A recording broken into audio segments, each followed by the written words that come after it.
Welcome back to another episode of NFT Catcher Podcast. We'd like to remind everybody that nothing on the show is meant as financial advice, and to please do your own research. Thank you, and enjoy the show.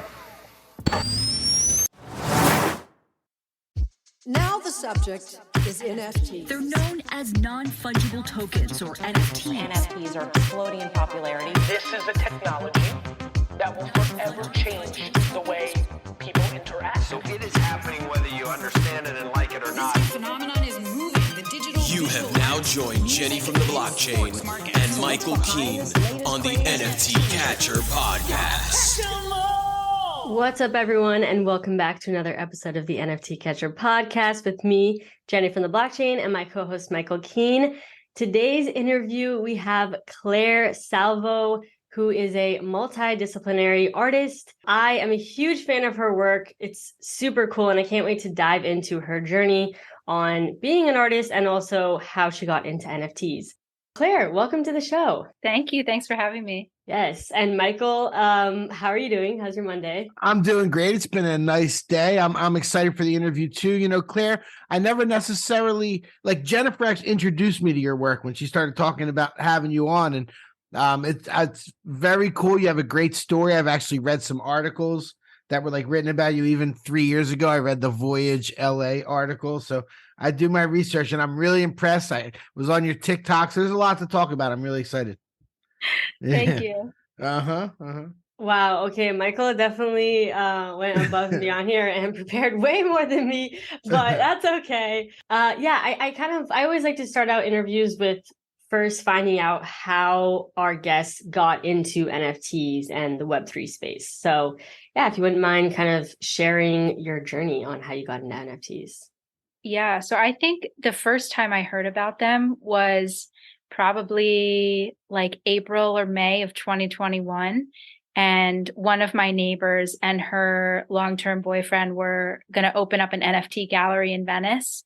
So I'd heard them talking a lot about it. I personally didn't get involved until like the end of August, beginning of September. And my kind of entry point was through a friend of mine who's a painter, an oil painter.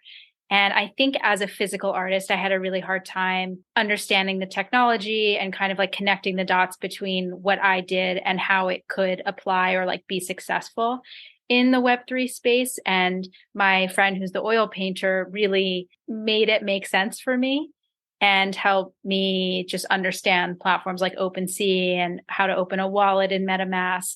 And that's where I started. And I knew about a week after I minted my first collection that there was a future here for me, that I felt like an excitement and momentum. And I felt really inspired, and I hadn't felt that way in a while.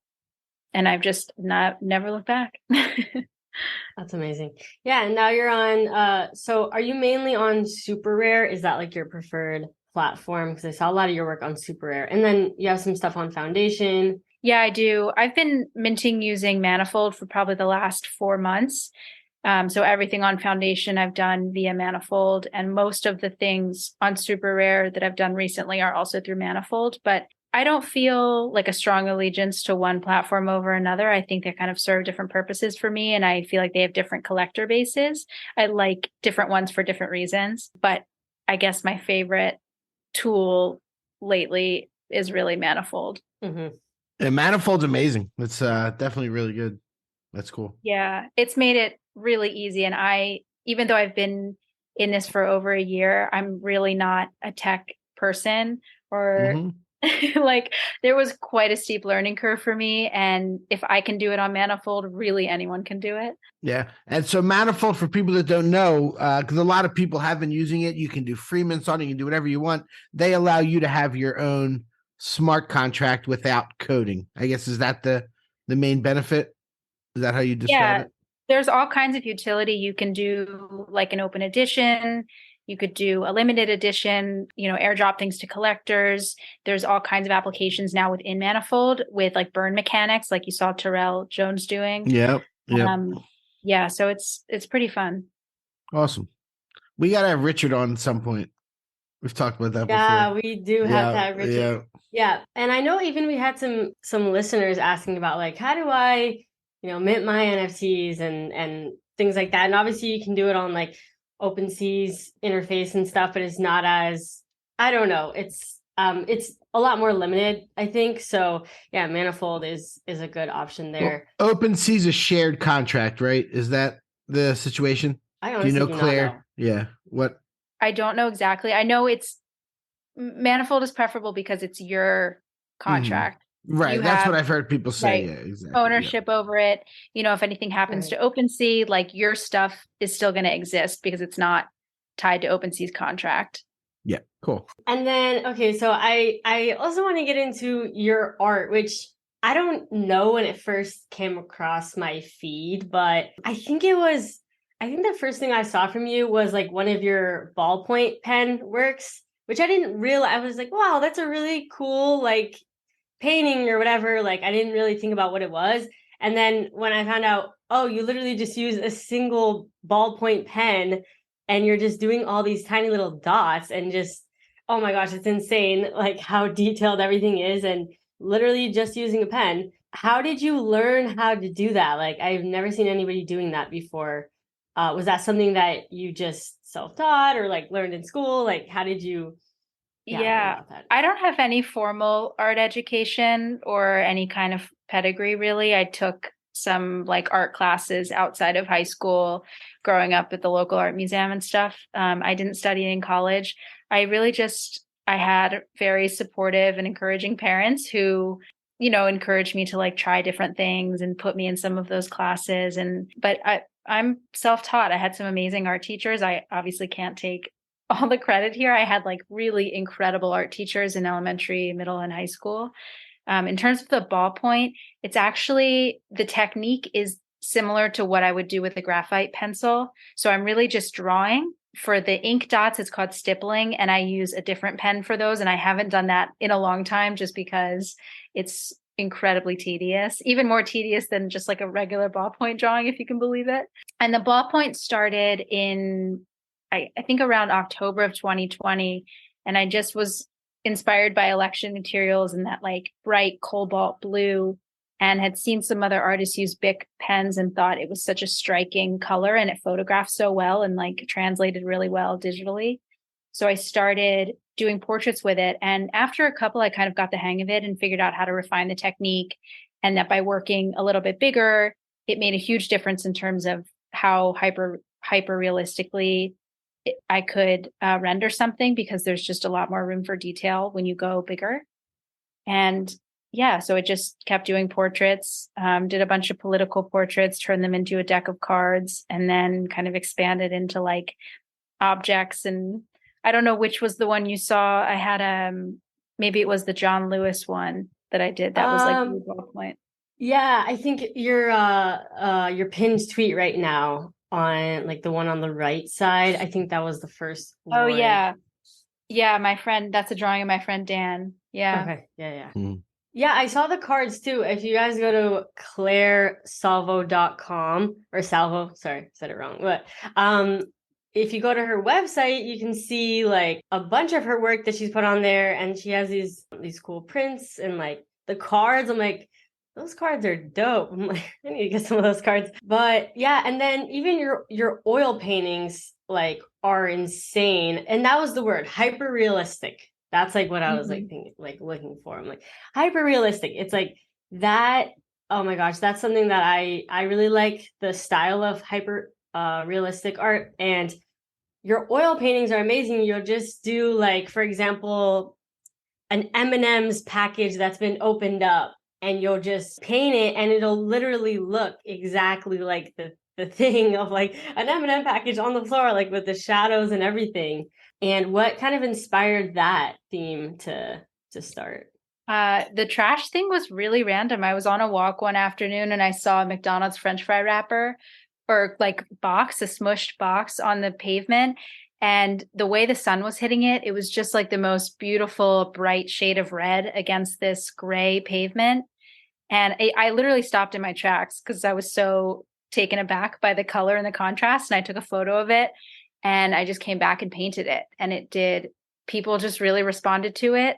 And I'd seen people like Noah Verrier, who does the like beautiful kind of still lives of Cheetos packages and McDonald's whole meals and Big Macs and stuff. And I loved his paintings, and I wanted to do something a little bit different. And I felt like photographing trash was like a really fun, organic way to turn something really ordinary into something really beautiful without it feeling contrived or staged. Yeah, it definitely does not feel staged. Definitely is just like, Mhm.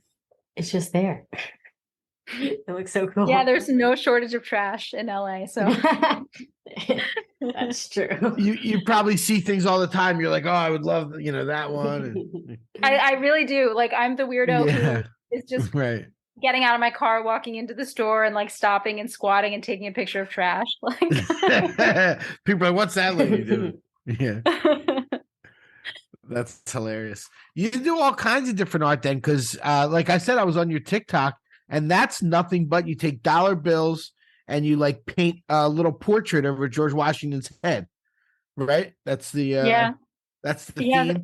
That's the shtick. Yeah, that's the shtick, but it's done really well. You have like a couple 100,000 followers, 6.5 million likes, really, really cool videos. And like you do like pop culture characters, and they're really good videos. It's in time lapse. So it's like ding, ding, ding. I showed my kids the Yoda. I was showing my kids the Yoda one before bed tonight, and they thought it was like the coolest thing. Oh, thank you. Yeah, those started pretty randomly. And the first one I ever did went really viral. So I thought, well, I guess there's something here and people like watching it. So I just kept doing it. And I think like for TikTok specifically, having a really consistent aesthetic is really helpful. And I think I take a lot of pride in the fact that I've never had to show my face or speak on TikTok. And I've grown this kind of following and just doing exactly one thing. Like my grid is so uniform. Yeah. And it's fun because it's topical, like you said, it's just kind of whoever's like in the news or who people are talking about. Like I did Avatar today because I know the second one just came out. And it's just fun. Just like a little kind of exercise for me. How's it impacted your career, like your art career, growing on TikTok so much? Because Gary Vee, we talk about Gary Vee a lot, and he tells if they're an artist, get on TikTok, get on TikTok. How has it affected your career? I think the answer might surprise people. It's by far my biggest platform. I am part of the Creator Fund, which is like a really small way to monetize, and you're probably getting like fractions of a penny per stream. So maybe in 2 years, I've earned like $2,000. I mean, it's really nothing. And I've had videos go crazy viral. So that just speaks to how little that fund pays. Sure. I think the real opportunity is partnering with brands and stuff. But because of the videos I do, it's hard to find an organic fit. Like I get emails from marketing agencies or influencer agencies asking if I want to participate in campaigns, but what they're really looking for is like me to hold up the product, which would just not fit with what I do. So I've done actually the one bill that I got paid to do surrounding an album release was for the actor, is it Leslie, who he passed away I think last month. Leslie Nielsen? No. I remember that. I was like, he passed away. Naked Gun. What? Hate to bring it to you. I know. You heard it here first.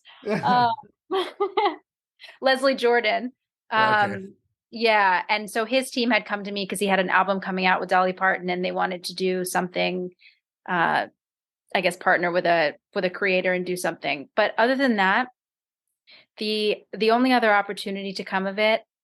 And this still blows my mind that this happened, but I had J.J. Abrams, the director, reach out to me, just like cold reach out, and ask if I would do a bill for his friend Guillermo del Toro. What? So I did a bill for Guillermo, and then Steven Spielberg saw that bill and wanted one of his own, so I did one for Spielberg. No way. And I asked JJ how he found me, and he said TikTok. So you really don't know who's watching or what it could lead to. Yeah. Yep. TikTok right now is producing like the most famous people. Like it really, I mean, I've seen it a lot. Like a lot of the podcasts are now like bringing on the TikTok famous people. Like there's a lady that does beekeeping and that's all she does. And she does it on TikTok. And she was on Joe Rogan last week. You know, like the people are like, I know it's pretty crazy. By the way, there's probably people steaming in our audience. Leslie Nielsen passed away November 2010. Just Long time ago. Clarify the record. I missed that one. I'm a huge fan of his movies. Naked Gun is classic. He was born in 26, so he would have been 90, 96 right now. Mm-hmm. Yep. Good old Leslie Nielsen. So back to your work. So you were doing traditional art and you moved into NFTs and started to do well. You don't seem to release a ton of stuff, right? I found a couple collections on OpenSea and nobody's even selling them. You have a collection of the dollar bills, but nobody's selling them.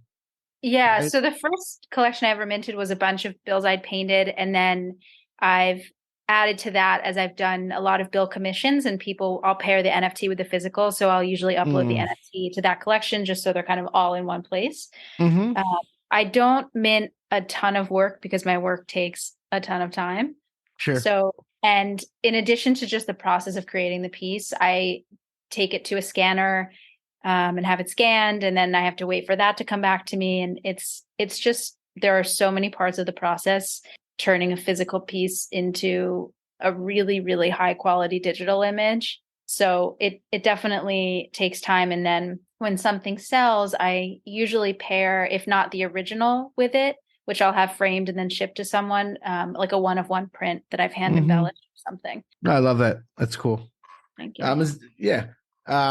And we were talking about, you mentioned pencils and Jennifer was talking about how you do things with the dots. I want to point out an artist to you that I love on TikTok. Do you know Dylan Eakin, the guy that does the graphite and he does like charcoal? He does these amazing portraits. They're photorealistic with just charcoal. You need to look this guy up. Dylan, Eakin. Everyone should check him out. He's like, I've thought about like reaching out to him because he's like, I mean, he's got a great following on TikTok, but he's not doing too much. He's got 2,900 people following him on Twitter. Like, this guy is brilliant. He makes these, they take him 120 hours and things like that. They're like gigantic and spectacular. They look like photos with beads of water.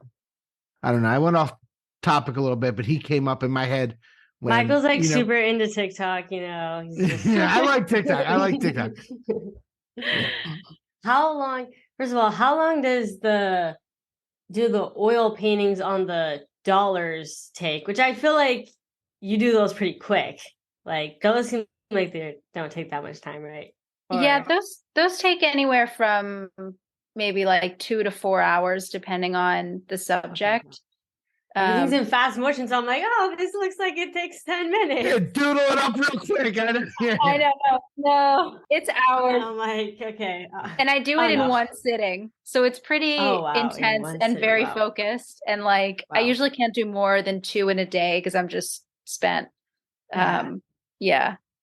And then what about something like one of your oil paintings of, a couple pieces of trash? Like, how long is that process? I mean, obviously that probably takes days. Like, how many hours a day are you spending on it? What does that look like? Yeah. So the little ones, like the McDonald's wrapper and the M&M's wrapper, those took maybe 2 or 3 hours. Like I paint pretty fast. And if you zoom in, they're pretty rough. Like, I don't spend a lot of time refining. I just kind of go in and try to get the shapes down, and it's definitely not perfect. And that wasn't my aim when I first started them. I just wanted it to be like kind of a fast exercise in color and shape.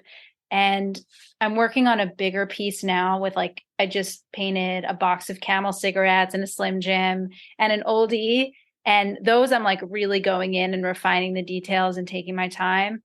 And I've been working on that for maybe a week and a half.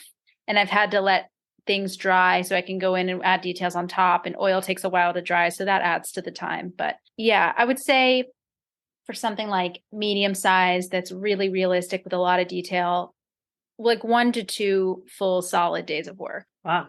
And that is quicker than I thought. Painting is faster than drawing for me. Really? Okay. Yeah.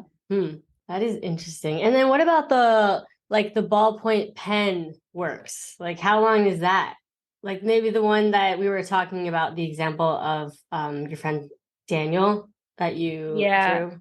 That was like 3 years in the making, but I'd say I started it last year. I spent maybe 3 weeks on it, like early 2021 before NFTs, before I got into NFTs. And I got distracted with another project or another idea, and I just like put it away in a drawer. And then earlier this year, I was like, I'm going to finish this year. This is the year it's happening. And by the time I actually sat down to really work on it, it was probably another 3 or 4 months from that point. So it took a long, long time. Those pieces take age, anywhere from like probably 2 weeks to 2 or 3 months. So are you like taking a photo and kind of copying the photo, or how are you? Is it just from memory? Oh no, it's from a photo.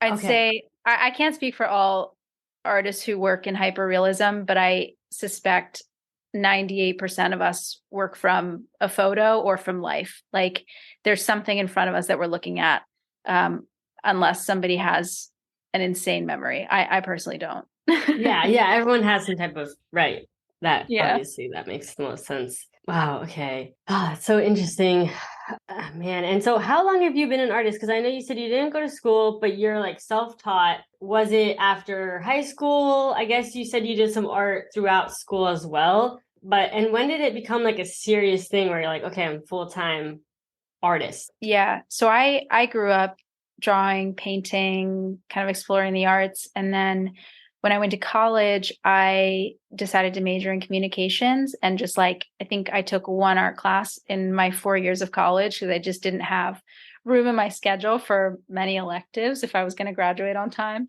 And when I graduated college, I ended up going into music, and I worked in music management, and then I quit to DJ and produce. And I did that for 5 years. And I had a DJ partner and like a creative partner, and we split up when I was 26. And at that point, I was like kind of having a quarter life crisis, trying to figure out what to do next, and realized that art was the thing I had done my entire life leading up to music. And it was the thing that felt truest to me and the thing that I felt that I was best at. And at that point, I hadn't drawn in so long. And I look back now and the things I did then, and I'm like, this looks so amateur. It's just amazing, like how much with an investment of like time and consistency, how quickly you can improve. So I decided to pivot from music to art in 2016. And I would say committed to doing art full time in maybe like late 2017. I had here and there, I've had like contract jobs doing PR, social media, things like that. But I haven't had a job like that in a few years. It's been just art. That's amazing. That's like the artist's dream, being full time. It's like, I feel like, I mean, maybe before NFTs, like it was super hard to be a full-time artist. And I mean, everyone always talks about that anyway. When they get into NFTs, they're like, this is the first time that I actually feel like I'm able to get paid and do this full time. Like it's so hard to be an artist full time. Like it's kind of like being an actor. Like you have to have like a side hustle until you make it. And so, yeah, that's great that you're ready, even an established artist, coming into NFTs. And I think we've seen a lot of that too, of people being successful through NFTs, successful before NFTs, and their journey in that way. Yeah, it was very much like a struggle before NFTs. Like my life now is materially different than it was before NFTs, in that I'm able to have a studio and like dedicated art space. And I feel like a lot of stress and pressure has been lifted, and I can spend a lot more time doing the things I do, making the art I actually want to make. And before this, I was doing a lot more commission work out of necessity. And it was just like a constant struggle. So yeah, I mean, success in that, like it's all I was doing, but it was very different than it is now. Well, on that note, do you actually have any advice for aspiring artists who look to make a career, out of art, out of their craft? Yeah, I mean, I think I'm still very much in the like discovery phase of my practice, where I'm throwing a bunch of things at the wall and seeing what I like and what sticks. And like, hopefully in the future I'll be able to combine, or like all of these things will kind of come together as like one recognizable style. And so I guess my first piece of advice would be to like keep trying different things. Discovering a style or an aesthetic. I think in the NFT space, I feel a little bit jaded, or like the expectation is unrealistic. Like a lot of these artists have such a distinguished aesthetic, and in reality that can take a really, really long time to develop and find. So I would say try a lot of things, find out what you like, find out how you can combine different media in a way that's unique to you, or like, just find your niche. And I would also say, I mean, when I have friends who've quit jobs they hate to pursue something they love, I'm always like in the front row with a sign cheering them on. And it can be really scary to make that choice. But I think if you have like the support system around you of friends and family, and you have, the means, or you think you can like just get by, I would encourage you to take the leap. Because I think, I personally have had experiences in my life that really woke me up to wanting to live now and pursue what I want, and not live for some like unpromised future 40 years in advance. So I would really just encourage people to like spend the time now while they can doing the thing they want to do. Because I really think that's just the point, is to like, find the thing that makes you happy and figure out a way to monetize it. Yeah. Jump without a parachute and you'll figure it out along the way. Yeah. That's one of my favorite things that I live by. Like, just jump without a parachute. I also think, every artist is different. And I think some artists have an absolute commitment to their practice and not taking on commissions because they feel like it would maybe degrade their integrity as an artist, or, not working with brands or things like that because it would like dilute their personal brand, whatever their hang up is about it. But I've never closed myself off to that stuff. I mean, I know it's not for everyone, but I think there's really no shame in like commercial art.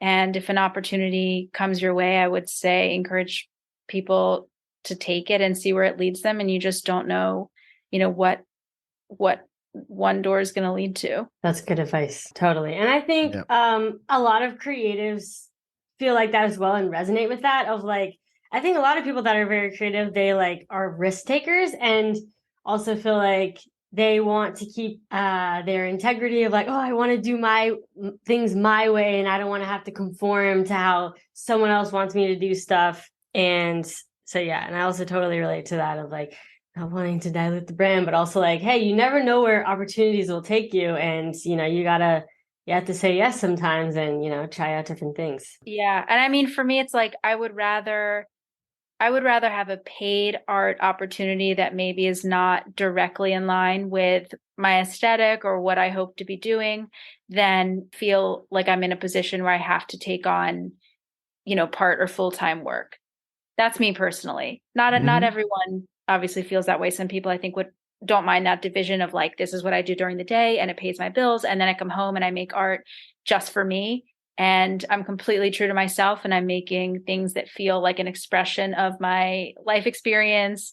And I don't have to succumb to commissions because I don't rely on this to pay my bills. So to each their own. But for me personally, I've tried to just stay kind of in this like artistic lane because I know that when I've had other jobs, I found it to be I'm just not, I'm not happy when I have to report to someone, and I would much rather just work for myself and take on the commissions or jobs that I have to take on if it means the autonomy to live as an artist. Totally. Also, earlier you said that so when somebody buys the NFT, like you'll often like ship out the physical version to them. And I know I saw the dollar bills, you do that as well, which is super cool. And they're only 0.5 each. I'm like, that seems pretty good. You get the physical and the NFT. Like, what if somebody doesn't, I guess, there's a lot of anonymous people in the space. If they're like, oh, I don't want to give you my address. Like, what do you do with the art that's not claimed physically? Yeah, I hang on to it. And I've definitely had experiences like that. I think where people are just not that interested in the physical and are just excited to have the digital piece, and that's totally fine. And I completely understand that, you know, mailing something to someone means like them said there's like a level of trust there. And, you know, in exchange, I'm going to be mailing something from my home. And so there is definitely like a level of trust required. I have many times sent things to people's Twitter handles or their aliases. So I'll have their address without knowing their actual name. So maybe, you know, they feel like there's some level of protection there where they're not fully doxing themselves. But I hang on to everything. I have a binder for the bills. I have like portfolios for art, and I have a closet where I store bigger pieces. Wow, you must have a lot of art at is it in like your studio, or like you just like store it all like in your home? I'll show you. She's gonna show us. Oh shoot! Sorry, listeners, you were not able to see this. So I have a flat file cabinet, which is my pride and joy. Yeah. And I keep a lot of stuff there. I have like this closet where I keep some things stacked. I have some paintings stacked on the side of this flat file. I have like literally paintings on top of the flat, just art everywhere, really like clipped to my walls. And before I had this studio, I was just keeping things in a portfolio and kind of tetrising them into my little painting desk in the kitchen. And it was really a challenge making everything fit. Yeah. And I think I was maybe more incentivized to try to sell stuff because I literally didn't have the space to keep it. Oh my gosh, that makes a ton of sense. Yeah. Like, I need to free up some space here. Please buy this physical. Wow, that's amazing. Oh man, I'm trying to think. Like, I have a topic if we have a sec. Yeah, go for it. So AI art. How do you think about the role of AI technology in art? Do you see it as a tool to be embraced or a potential threat to traditional forms of artistic expression? And I read that because that question came from ChatGPT. I was like, why are you reading a question? ChatGPT wrote that, but so how do you?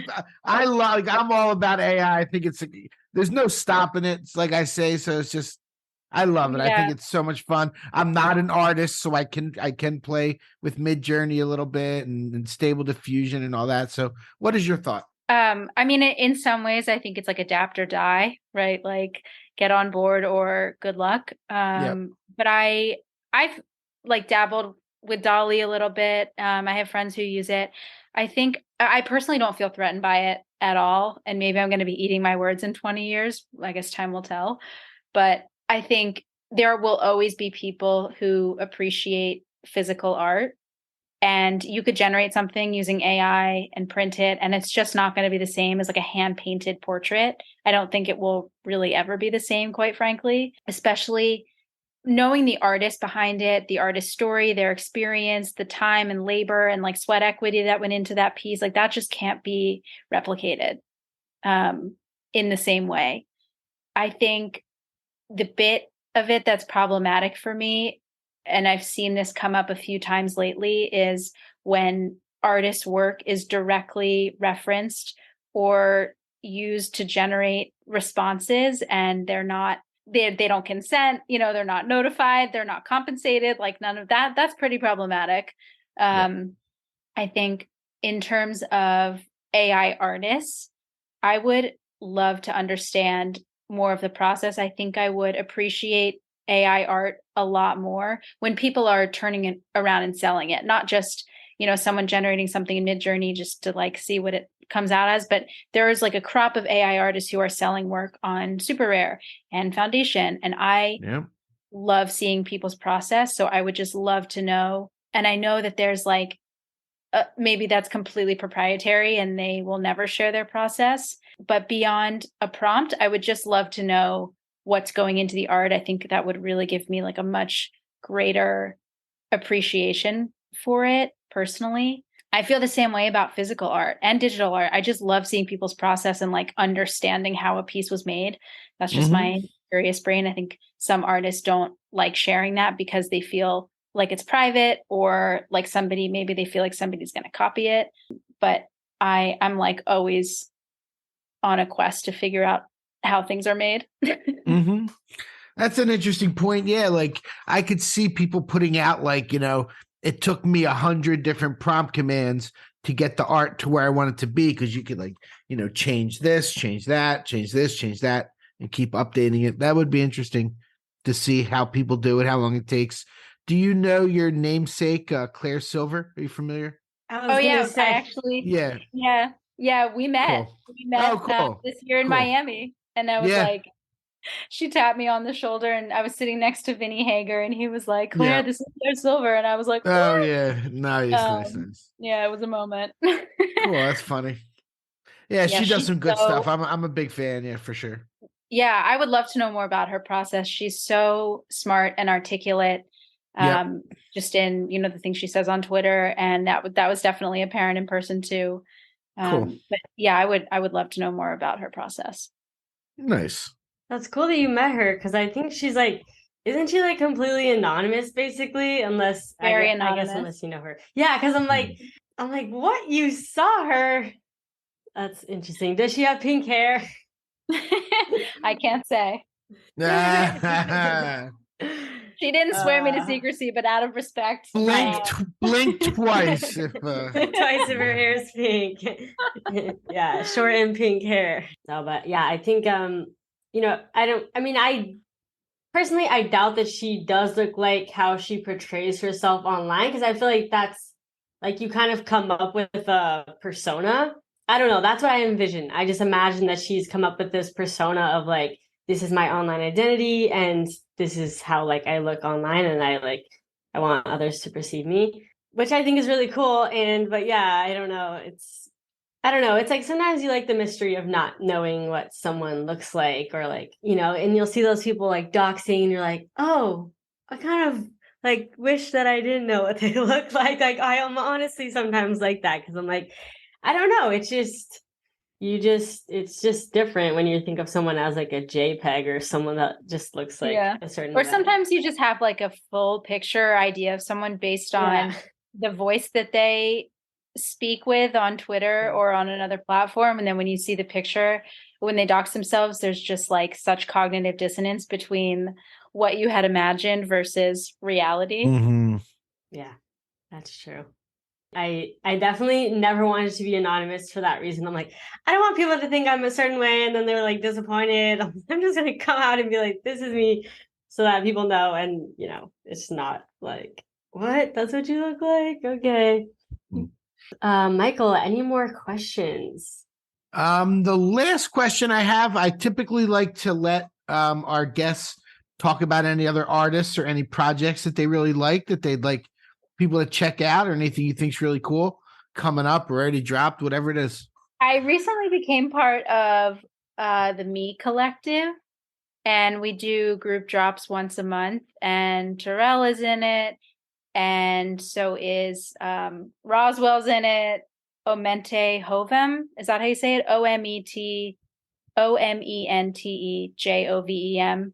He's a Brazilian artist, works a lot with like oranges and blue. This is the Me Collective?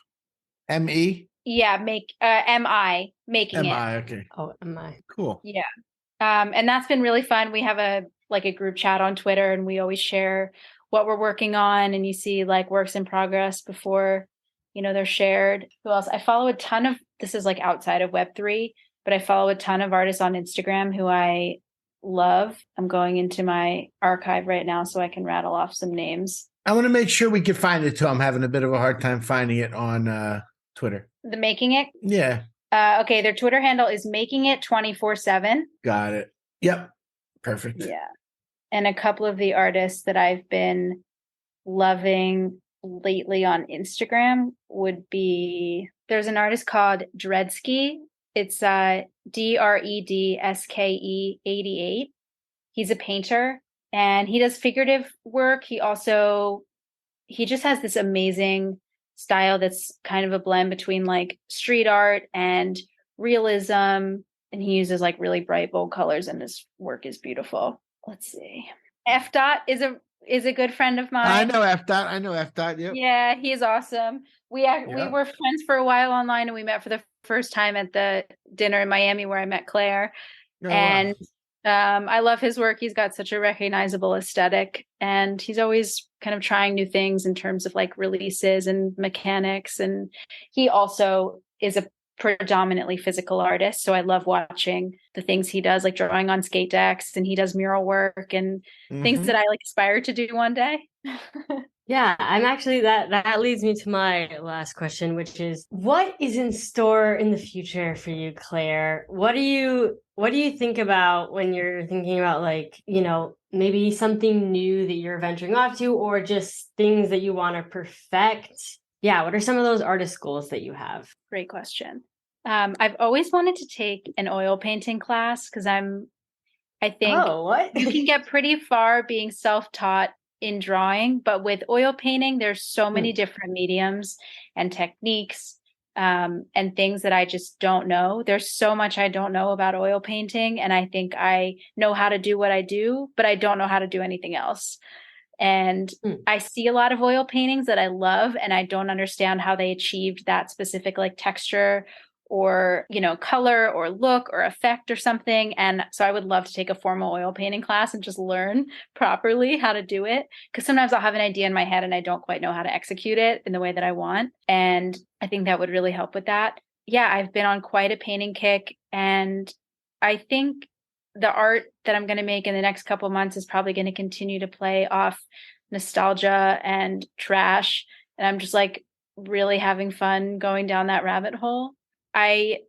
Things tend to come to me, you know, kind of suddenly, and then I'll just like go off on that tangent. So sometimes it's hard to say what I'm going to be focusing on a year from now, or like the general direction I see my work going. I try to just kind of go as the creative energy takes me. So we'll see. Well, that's great. That's beautiful. And thank you so much for joining us today. Thanks for having me. Yeah, of course. Yeah, this was such a pleasure having you on the show. And hopefully everyone, oh yeah, we got to shout out your Twitter. If you guys don't follow her, you definitely should be. It's Claire, CLAIRE _SALVO. And we'll link it as well in the show notes. But yeah, there we go. And then all her links to everything is within that. So, but yeah, thank you so much, Claire, for coming on the show. And hopefully everybody listening enjoyed this episode. And we will catch you in the next one. Peace.